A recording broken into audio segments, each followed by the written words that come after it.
Good morning.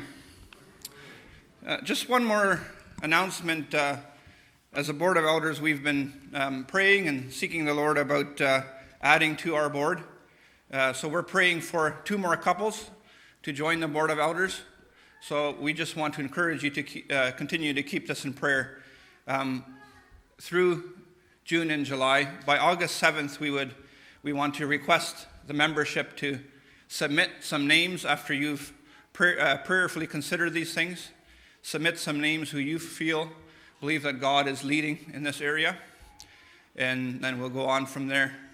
But we wanted to just remind you about that and ask you to continue to pray for that situation. The Reverend John G. Patton felt drawn towards missionary work. He had completed his education and training, and finally he and his lovely wife Jenny boarded a series of airplanes and moved to their new mission assignment in the New Hebrides Islands, where they would reside for the next year in a thatched roof single-room hut. Both Reverend Patton and his wife were concerned about the many obstacles they knew that they would face on the islands. Disease, deadly animals, and fierce natives all figured to play a factor in their lives for the next year. Nevertheless, they knew and believed that God was in charge, and they were where He wanted them to be at this time of their lives. During their time in this remote mission field that God had called them to, they found many opportunities to hold Bible studies and to teach the local tribes about their faith and about the Lord Jesus Christ.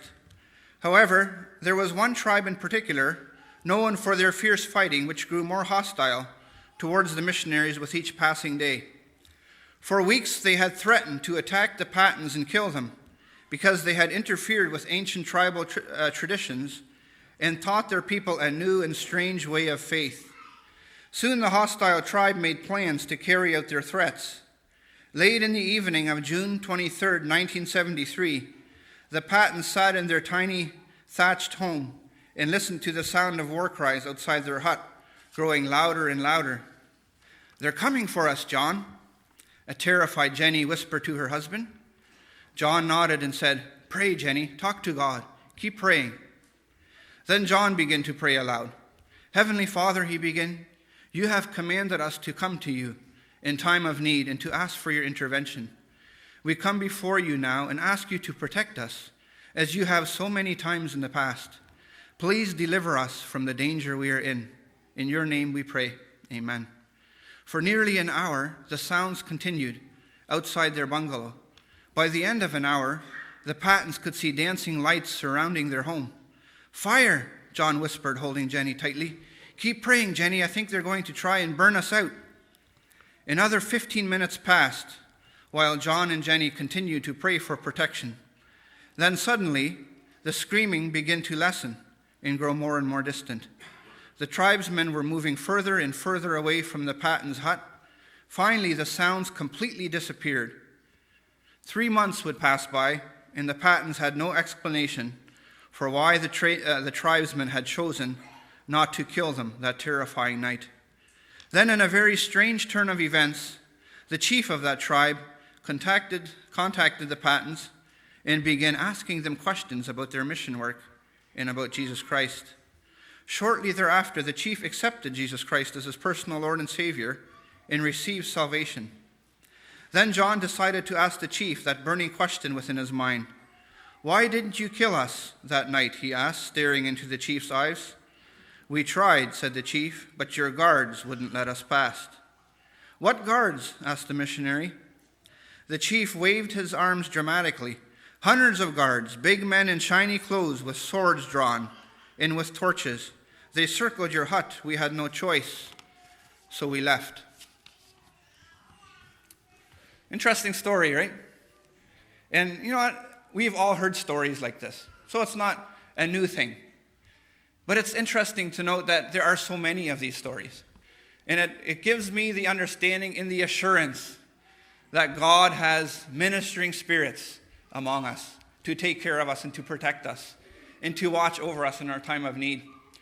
I've really been thinking about this for a while and been feeling led to share some messages on the blessings that God gives us and how he aids us and guides us, and he doesn't leave us like orphans. He cares about us as a loving Heavenly Father. And Hebrews chapter 1, verse 14 is the verse that you have in your bulletin there.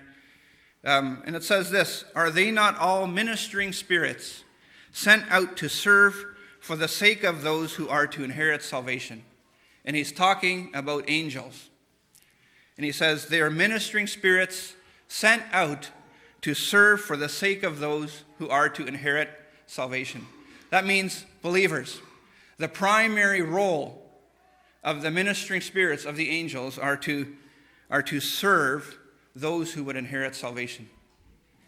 And it just fills my heart with great appreciation for God and for the fact that he, though he ascended up into heaven in the form of Christ, though he's our Heavenly Father, he doesn't leave us without an answer. He doesn't leave us without protection. And he's placed within us and among us angels.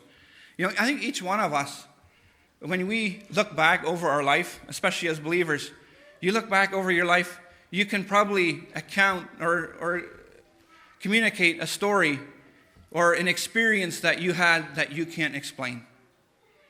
And I don't even need to ask for a show of hands, because I know many of you are even thinking now, you're thinking of times in your life where God divinely protected you. And I have the same experiences. I remember one of them that really stood out to me was back in 2005 when I was involved in a fatal collision. And then afterwards, just realizing how God divinely protected me. And listening to the police officer who came up to me and said, "Hey, Herman, you know what? Had you not swerved just at the right moment, that tree would have been planted right in your head." And listening to that, at that moment, I realized, hey, God had a purpose for me, that I was here for a reason, and he divinely protected me. And there's other moments. I remember as a child, there was a time where I thought I was drowning, and I may have almost, but God divinely protected me.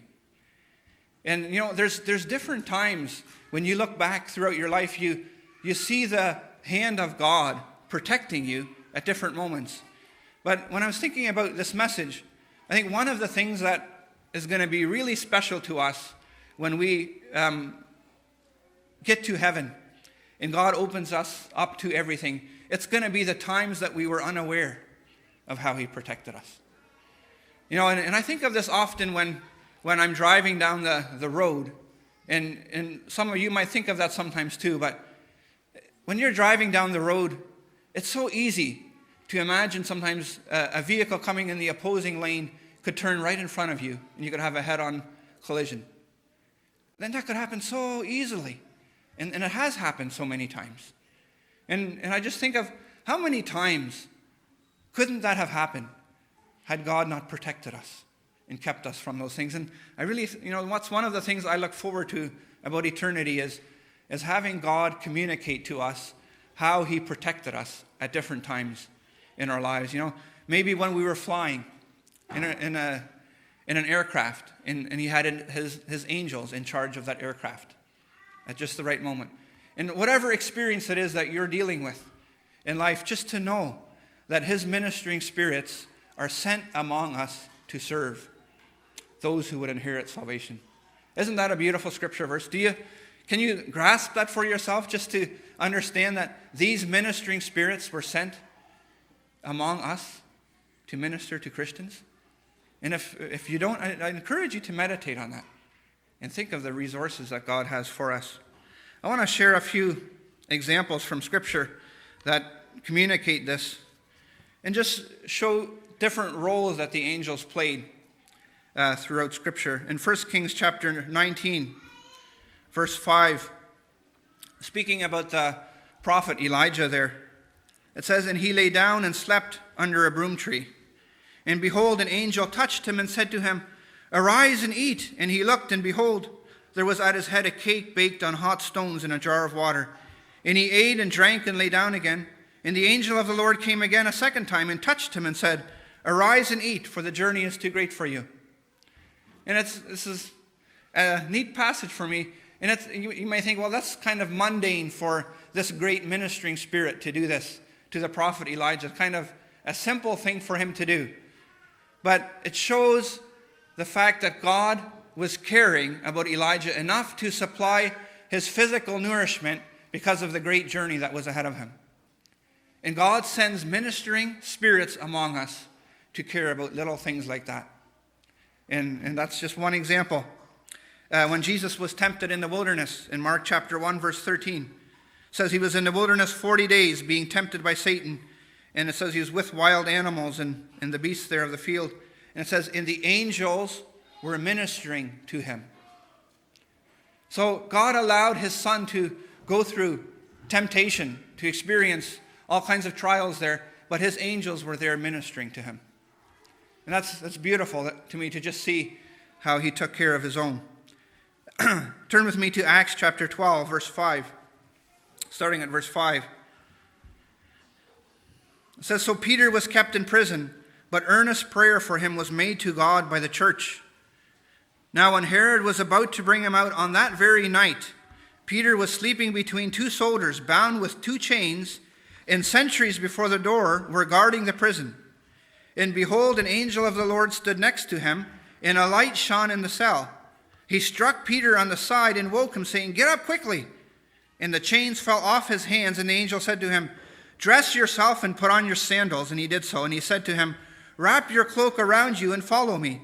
And he went out and followed him. He did not know that what was being done by the angel was real, but thought he was seeing a vision.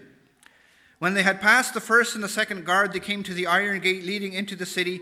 It opened for them of its own accord, and they went out and went along one street, and immediately the angel left him.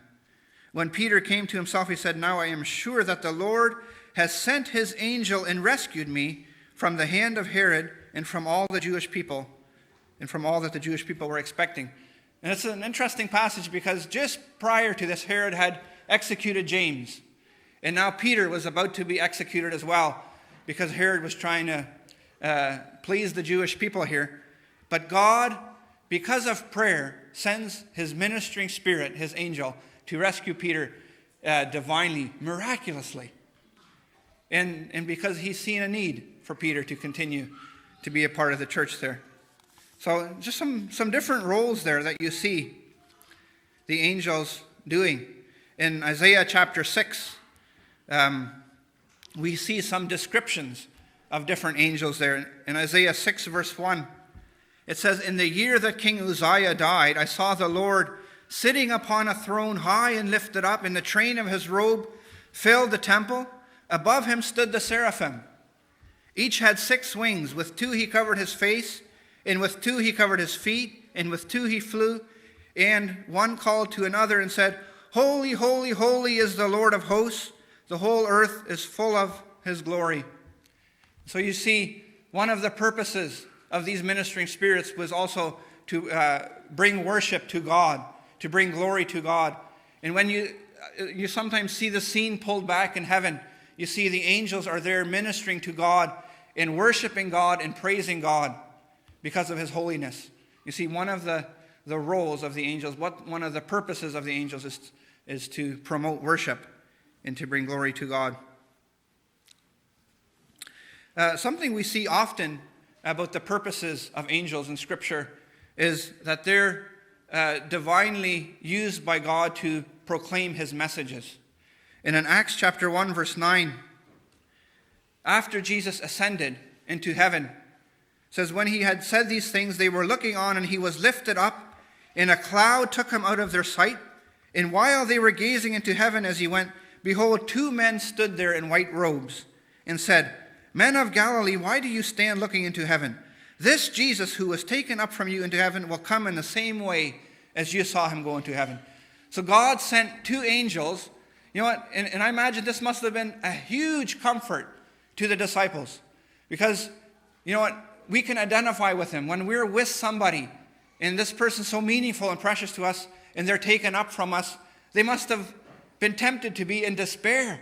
What are we going to do now? And then God sends 2 angels there to encourage them. Hey, the same way he went up, he's coming back again. And I love that, because God sends his ministering spirits at the right time for every single person.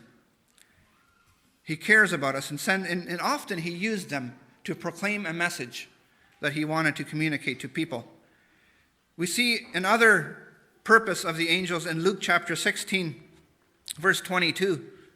And speaking of the rich man and Lazarus, and Jesus tells this story about the rich man and Lazarus, and he lets the hearers of his parable know that this poor man, this Lazarus, went through a difficult time in life.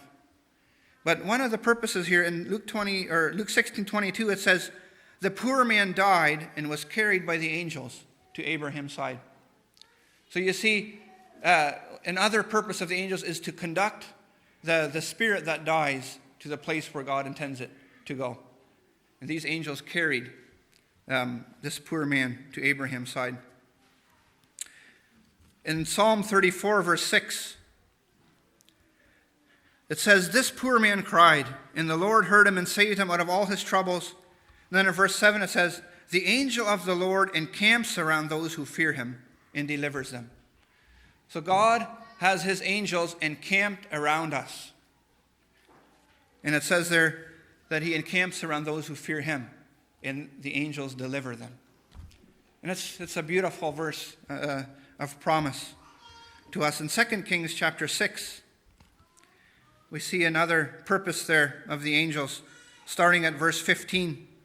It says, when the servant of the man of God rose early in the morning and went out, behold, an army with horses and chariots was all around the city. And the servant said, alas, my master, what shall we do? He said, do not be afraid, for those who are with us are more than those who are with them. Then Elisha prayed and said, O Lord, please open his eyes that he may see. So the Lord opened the eyes of the young man, and he saw, and behold, the mountain was full of horses and chariots of fire all around Elisha. You know what I love about this scripture verse? Are you ever tempted to think that the enemy is overcoming the world, that he's dominating, and that Christ is being shoved out of the world, that God no longer has dominion here? You know what encourages me about this verse? He says, there's more that are for us than are against us. Isn't that beautiful?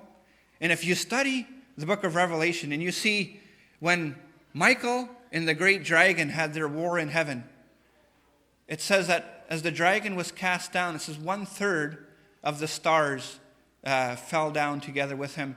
And it's taken to understand that that means 1/3 of the angels were cast down together with the enemy.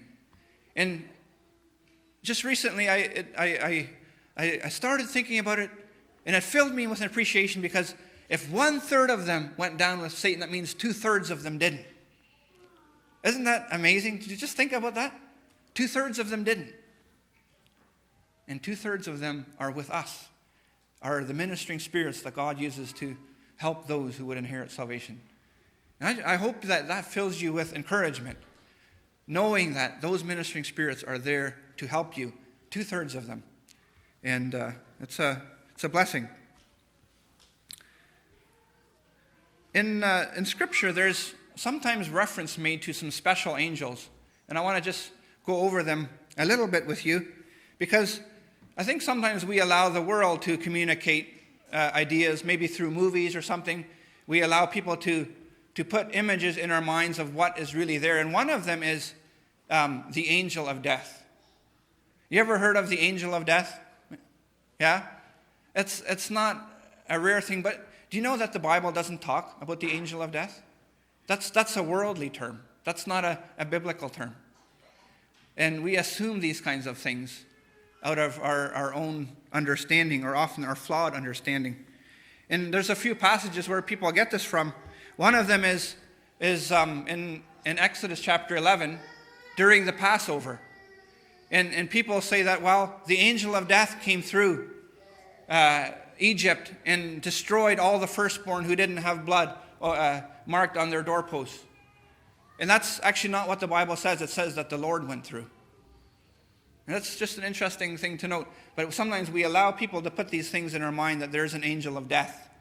But it says, it clearly gives glory to the Lord there. It says the Lord went through these villages and through this area here. In 2 Kings 19, verse 35, we read about an illustration here. It says, "In that night, the angel of the Lord went out and struck down 185,000 in the camp of the Assyrians. And when people arose early in the morning, behold, these were all dead bodies." Notice that it doesn't say the angel of death. It says the angel of the Lord, one angel, went down and struck 185,000 people. Just as a little side note, as I was studying this, I thought, well, isn't that interesting? In Matthew 26:53, when Jesus was in the Garden of Gethsemane and the mob came to arrest him, and Peter turns violent with a sword and he cuts off the servant of the high priest's ear, Jesus says this, he says, "Do you think that I cannot appeal to my Father, and he will at once send me more than 12 legions of angels? But how then should the scriptures be fulfilled that it must be so?" And I just got to thinking about this fact. If one angel could destroy 185,000 people, what could 12 legions of angels do? It just got me thinking a little bit about it. Do you know that one Roman legion was considered to be 6,000 Roman soldiers? So if you take the 12 and times it by 6, you have 72,000 angels. And Jesus is saying, I have 72,000 angels, but he doesn't say that. He says, I have more than 12 legions of angels that I could beckon to help me. And if one angel can slaughter 185,000 people, what do you think 72,000 angels could do? It's just a thought. And our Heavenly Father, through his Savior here, loved us enough to fulfill the prophecy, to fulfill Scripture that he had to give himself. When he had all this opportunity at his side, he had deliverance at his right hand. Immediately he could have made use of those 12 legions of angels, but he didn't, because he chose to go to the cross so we could inherit heaven together with him. It's just a side note there that I thought was interesting. The angel of death, that people sometimes misinterpret. There's one other place in Scripture that talks about it too. In 2 Samuel chapter 24, verse 15, it says, "So the Lord sent a pestilence on Israel from the morning until the appointed time, and there died of the people from Dan to Beersheba 70,000 men." It says, "And when the angel stretched out his hand toward Jerusalem to destroy it, the Lord relented from the calamity and said to the angel who was working destruction among the people, 'It is enough, now stay your hand.'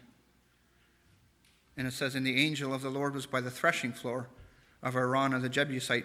Then David spoke to the Lord when he saw the angel who was striking the people, and said, Behold, I have sinned and have done wickedly. But these sheep, what have they done? Please let your hand be against me and against my father's house.'" So I just thought it was interesting too. It doesn't say that this was an angel of death. It just says that God used this mighty angel to fulfill his command to bring about destruction to a disobedient people. In the book of Revelation, we also see one of the other purposes of the angels was also to bring about judgment. In Revelation 14:14, says, "Then I looked, and behold, a white cloud, and seated on the cloud, one like a son of man, with a golden crown on his head and a sharp sickle in his hand. And another angel came out of the temple, calling with a loud voice to him who sat on the cloud, 'Put in your sickle and reap, for the hour to reap has come, for the harvest of the earth is fully ripe.' So he who sat on the cloud swung his sickle across the earth, and the earth was reaped. Then another angel came out of the temple in heaven, and he too had a sharp sickle. And another angel came out from the altar, the angel who has authority over the fire. And he called with a loud voice to the one who had the sharp sickle, 'Put in your sickle, and gather the clusters from the vine of the earth, for its grapes are ripe.' So the angel swung his sickle across the earth, and gathered the grape harvest of the earth, and threw it into the great winepress of the wrath of God." Different roles that angels have, right? But it really interests me and fascinates me that God uses these ministering spirits all over the place and for different purposes and different reasons. The angel Gabriel, which we're very familiar with, just want to share a few scripture verses in that regard because it's, I believe, a great blessing. We first hear about Gabriel in Daniel chapter 8, verse 15. It says, "When I, Daniel, had seen the vision, I sought to understand it, and behold, there stood before me one having the appearance of a man. And I heard a man's voice between the banks of the Ulai, and it called, 'Gabriel, make this man understand the vision.' So he came near where I stood, and when he came, I was frightened and fell on my face. But he said to me, 'Understand, O Son of Man, that the vision is for the time of the end.'" So God wanted this angel Gabriel to help Daniel understand the vision. And that was one of the roles of Gabriel. God sent this ministering spirit down to minister to Daniel and help him understand the vision so that he could put it in writing. And that we can, years later, thousands of years later, we can look at this passage and we can start understanding some of the end times and how things are going to result. Later on in Daniel chapter 9, verse 20, Gabriel comes again to Daniel. And Daniel says there, "While I was speaking and praying, confessing my sin and the sin of my people Israel, and presenting my plea before the Lord, my God, for the holy hill of my God, while I was speaking in prayer, the man Gabriel, whom I had seen in the vision at the first, came to me in swift flight at the time of the evening sacrifice. He made me understand, speaking with me and saying, 'O Daniel, I have now come out to give you insight and understanding. At the beginning of your pleas for mercy, a word went out, and I have come to tell it to you, for you are greatly loved. Therefore consider the word and understand the vision.'" So again, the second time as Daniel's praying, God again sends Gabriel down to him to help him to understand what he is seeing. You know what? Maybe we don't commit to prayer like Daniel did. Sometimes we're in the dark. Sometimes we don't understand things clearly. And you know what I see in this passage here? Daniel didn't either. But it says there that as soon as he prayed, he says, "At the beginning, your pleas for mercy, a word went out." And I love to picture heaven that way, that as the prayers of the saints go before the Father in heaven, he dispatches his angels in answer to those prayers. And he says, immediately as you were praying, the word went out. And he was trying to understand the end times, and God revealed it to him. You know what? Just a thought. Maybe God would reveal more things to us if we would pray like Daniel did. And it's an encouragement to me, and I hope it is to you as well, that God sends his messengers out to help us to understand. In Daniel chapter 10, verse 2, we have another illustration there. It says, "In those days I, Daniel, was mourning for 3 weeks. I ate no delicacies, no meat or wine entered my mouth, nor did I anoint myself at all for the full 3 weeks. On the 24th day of the first month, as I was standing on the bank of the great river, I lifted up my eyes and looked, and behold, a man clothed in linen, with a belt of fine gold from Uphaz around his waist. His body was like beryl, his face like the appearance of lightning, his eyes like flaming torches, his arms and legs like the gleam of burnished bronze, and the sound of his words like the sound of a multitude." Can you imagine the magnificent being that he's trying to describe here? It says, "And I, Daniel, alone saw the vision, for the men who were with me did not see the vision, but a great trembling fell upon them, and they fled to hide themselves. So I was left alone and saw this great vision, and no strength was left in me. My radiant appearance was fearfully changed, and I retained no strength."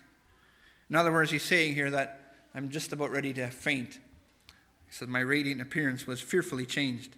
Then I heard the sound of his words, and I heard the sound of his words. I fell on my face in deep sleep with my face to the ground. And behold, a hand touched me and set me trembling on my hands and knees. And he said to me, "O Daniel, man greatly loved, understand the words that I speak to you, and stand upright, for now I have been sent to you." Keep that in mind. I've been sent to you.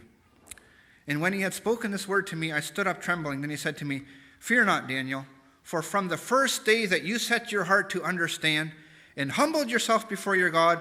Your words have been heard, and I have come before you because of your words. So notice what he says there. From the first time, and I just want you to be encouraged about this. If Daniel, the man of God, whom God greatly loved, if he was delayed for 3 weeks, 21 days, and sometimes we are tempted to complain if God doesn't answer our prayer immediately, right? Here is this man of God that God delayed. Maybe God didn't delay. And actually, as we read the story, we find out that the enemy stood in the way as the prayer was going before God, and God sent Gabriel out to answer his prayer. But it says there the prince of Persia came in between, and Gabriel had to get reinforcements, and God sent Michael, another angel, or an archangel, which is an angel over angels. And that's another angel that we read about in Scripture. Gabriel and Michael, two of them that we actually know by name. And it's interesting how God, because of prayer here, that God immediately heard the words that were being prayed, and then immediately he sent an angel out to answer. But it was delayed because there's a battle going on behind the scenes. In fact, Ephesians chapter 6 talks about us, that there's principalities and powers of darkness that are around us. You know what? Our human vision can't see those things. That's why Paul says that right now we see things dimly. But you know what? There's coming a day where God's going to open up our eyes and we're going to be able to see. But it's interesting to know that there's a battle going on behind us. And that battle is usually a result of prayer. That should encourage us to pray. God uses prayer in the lives of his people and to send out his angels.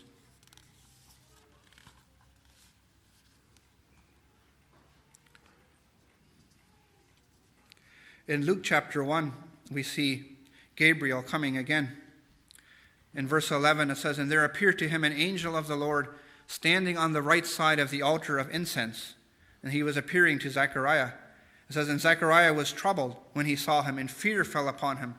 But the angel said to him, 'Do not be afraid, Zechariah, for your prayer has been heard, and your wife Elizabeth will bear you a son, and you shall call his name John.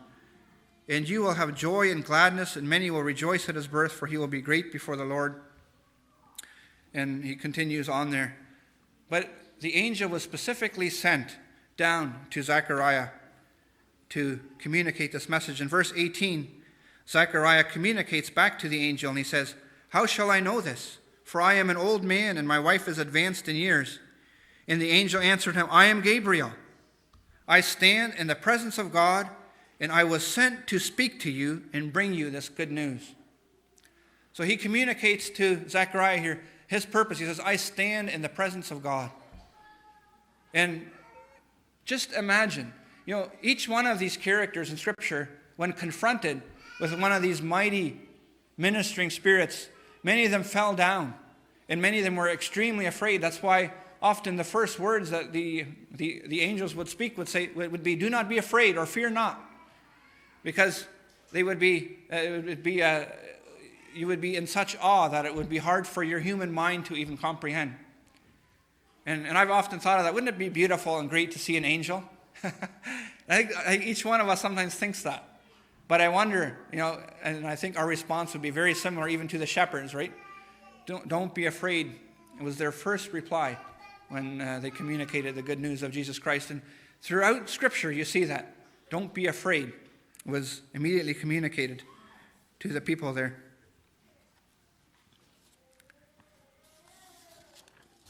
And then we also read in the 6 months, and actually in the same chapter there, in the 6th month, the angel Gabriel was sent from God to a city of Galilee named Nazareth, to a virgin betrothed to a man whose name was Joseph, of the house of David. And the virgin's name was Mary. And he came to her and said, "Greetings, O favored one, the Lord is with you." But she was greatly troubled at the saying, and tried to discern what sort of greeting this might be. And the angel said to her, "Don't be afraid, Mary, for you have found favor with God. Behold, you will conceive in your womb and bear a son, and you shall call his name Jesus." And in verse 34, it says, Mary said to the angel, "How will this be, since I am a virgin?" And then the angel communicates to her how she's going to bring Jesus into the world. And, I just find it encouraging. God sent this mighty angel down to communicate his good message. And, you know what? It makes you wonder sometimes about angels. It makes you wonder their purposes. And one of the purposes here for Gabriel was to be a messenger for God. And he communicated that he stood in the very presence of God. God didn't have to channel messages through somebody else. He got his messages direct from God, and he faithfully went and delivered those messages on the earth. And I really believe that the earth is a different place today because of ministering spirits, because of the angels that are among us. And we have something to rejoice and also to understand that, there's a whole other world out there. We see things humanly with our eyes, but there's a whole other world that we're not seeing. And that's the spiritual world. And that's what Scripture talks about in a number of different places. In Revelation chapter 12, verse 7, it says this: "Now war arose in heaven, Michael and his angels fighting against the dragon. And the dragon and his angels fought back, but he was defeated. And there was no longer any place for them in heaven. And the great dragon was thrown down, that ancient serpent, who is called the devil and Satan, the deceiver of the whole world. He was thrown down to the earth, and his angels were thrown down with him." And in Daniel chapter 12, verse 1, it says, "At that time shall arise Michael, the great prince, who has charge of your people. And there shall be a time of trouble, such as never has been since there was a nation till that time. But at that time your people shall be delivered, every one whose name shall be found written in the book." There's a few things written about Michael, but these are some of the ones that really stand out to me. There's so many things written in Scripture about angels, but I just think it's neat how he mentions Gabriel and Michael. And I always thought it was neat. If Michael is one archangel, and God has given him such power and dominion that he can, destroy the dragon and his angels. He can, in fact, cast them out of heaven because of the power that God has given him. Who knows what vast array of angels might not still be out there that he doesn't even mention in the Bible. And it just fills my mind with rejoicing, knowing that, hey, there's more for us than against us. And you know what? I don't know where you find yourself at in your Christian walk, but I know that each one of us, at times in our life, we go through difficult times. We go through valleys. We go through moments of discouragement where we think that maybe we're all alone, or maybe we feel a sense of loneliness, or feel like maybe our friendships aren't working out, our family situations aren't working out, that life is sometimes very difficult for us. But I want you to be encouraged in the fact that Scripture says that his angels are encamped around all those who fear him, and they will deliver these individuals. And you know what? We see that time and time and time again. And I know each one of us, by faith, as we look back on our life, we know that God has divinely carried us at times when things seem very, very challenging and difficult. We look back and say, if it wasn't for the mercy of God, there's no way we would have made it through that. And I know you have a testimony about that, and I encourage you to share that with people. Just like we were reading the story in the beginning there, how God divinely helped this missionary couple. This is happening all over the place, all around us. Angels are ministering, and God is sending his ministering spirits among Christians everywhere to encourage them and to let them know he cares. And I hope that when you get on your knees, or as you pray before you go to bed at the end of the day, that you just say a prayer of thanks to God and say, Lord, thank you for sending your angels among us. Thank you for caring enough about us that you have your divine presence all around us. You know what? If you can't see it with your eye, that's okay. You know what? It was only rare experiences in Scripture that are recorded where God allowed somebody to see the physical presence of an angel. But you know what? What did Jesus say? He said it's, blessed is the one who sees and believes. He said this to Thomas. But even more blessed are those who don't see and yet believe. And I think that's fitting even for this illustration in regards to the ministering spirits. Even if we don't see them, by faith we know they're all around us, that they're ministering to us. And it's important for us to consider that, so that it's an encouragement to us in our Christian walk. 1 Thessalonians 4:16 says, "The Lord himself will descend from heaven with a cry of command, with the voice of an archangel, and with the sound of the trumpet of God, and the dead in Christ will rise first. That's one of the final roles there of the angels, right? With the voice of an archangel. Just in closing, I'm going to share a few little scripture verses. Matthew chapter 18, verse 10 has always been very meaningful to me in this regard, because Jesus is saying this to the people there. He says, "See that you do not despise one of these little ones." And then he gives a reason why. And he's talking about little children, right? He's saying, "For I tell you that in heaven, their angels see the face of my Father who is in heaven." Does that fill you with reassurance? He says, don't despise these little ones. They're angels. What does he mean by that? And the only thing that I can comprehend is that for each one of us, there's an angel. You know what? You can believe what you choose to believe about this passage.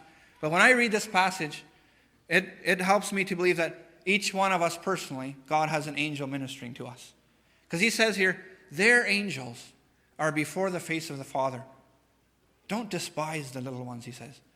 You know what? And what he's letting them know is these angels are, just like the angel Gabriel was in the presence of God, these angels are also there in the presence of God.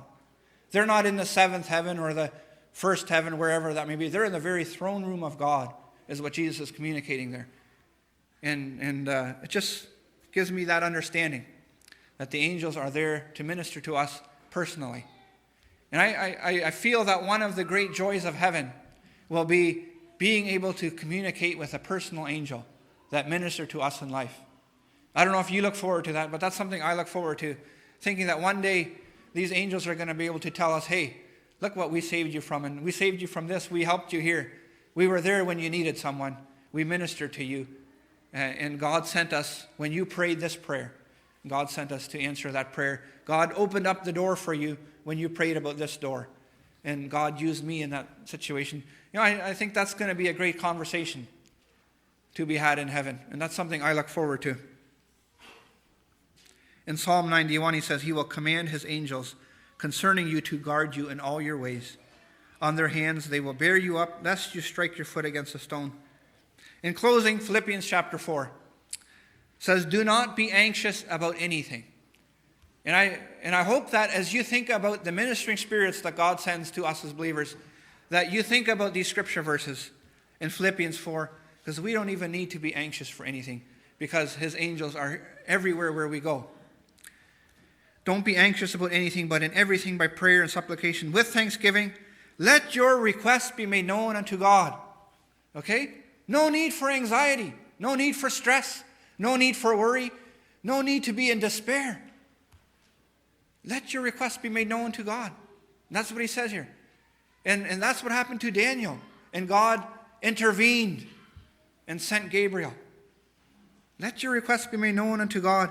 It says, and the peace of God, which surpasses all understanding, will guard your hearts and your minds in Christ Jesus. And then in verse 19, and my God will supply every need of yours according to his riches and glory in Christ Jesus. To our God and Father be glory forever and ever. Amen. That's the message of the gospel. And you know what? I hope you're encouraged by the fact that the ministering spirits are in your presence. I hope that you don't feel that in life that you are on your own, because God has chosen not to leave us on our own. You know, when he ascended up into heaven, the angels reminded the people there, and he also reminded us himself that I'm going to send your Holy Spirit, my Holy Spirit down to minister to you. And he did that at Pentecost there. And that's a whole other topic. But, I hope you're motivated and encouraged by the fact that we don't need to be anxious. That with everything we can make our requests known to God, and that it's prayer that moves the hand of God. I'm encouraged by that. I hope you are too. Let's bow for a word of prayer. Heavenly Father, thank you, Lord, for angels. Thank you for these ministering spirits that you sent into our life to be a blessing to us. Lord, we see so many purposes and roles of the angels in Scripture, Lord, and we haven't even gone through nearly all of them. But Lord, I'm so grateful that there's a battle even going on around us, Lord. I'm grateful, Lord, because I know that there's more that are for us than are against us. Lord, I pray that you would help us when we're discouraged, when we're in despair, that we could be like Elisha's servant and have our eyes opened up, Lord, to see that. Father God, forgive us, Lord, when we sometimes think we're alone and we're weak, and we give into temptation, we give into sin, we give into sorrow, we give into anger, we give into the things of this world, Lord, when all along you have given us an avenue to get out of this, Lord. We don't even need to be anxious, but Lord, you supply everything to us, and you give us everything. And Father, I pray that you would remind us of that when we are faced with difficult trials ahead of us, Lord, that your angels are there with us, your ministering spirits are sent to help us. Lord, and you said especially, or to those who would inherit salvation. And Lord, you meant us as Christians. And I'm so grateful, Lord, that you have given us angels to guide and protect and keep us, Lord, to be used as ministers of you, Father, to send us messages, Lord, and to communicate your word to us. Father, I just pray that you would help us to be grateful and give us wisdom, Lord, to go to you in everything, Lord, and trust in you for wisdom and guidance, Lord. Thank you, Father, for your word. And Lord, I pray that you would bless your word. In Jesus' name, amen.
Joy, joy, joy.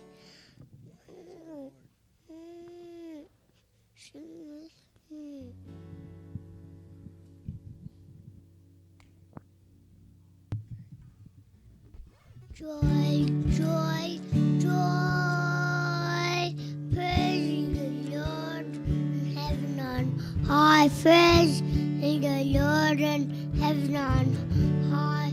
Praise the Lord in heaven on high.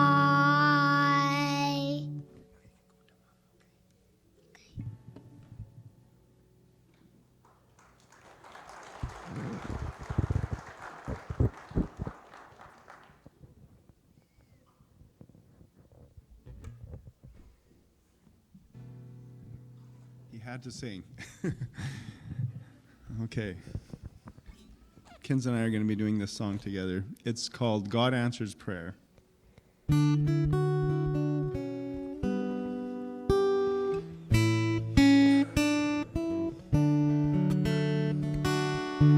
Did you ever talk to God above? Tell him that you need a friend to love. Pray in Jesus' name, believing that God answers prayer. Have you told him all your cares and woes every time you interfere? He knows you can know that he will hear, and he will answer prayer. You can whisper in a crowd to him. You can cry when you're alone to him. You don't have to pray aloud to him. He knows your thought. On a lofty mountain peak, he's there in a meadow by a stream. He's there anywhere on earth you go. He's been there from the start. Find the answer in his word. It's true, you'll be strong because he walks With you by his faithfulness you'll change. You to God answers prayer. Find the answer in his word. It's true, you'll be strong because he walks with you. By his faithfulness you'll change. You to God answers prayer.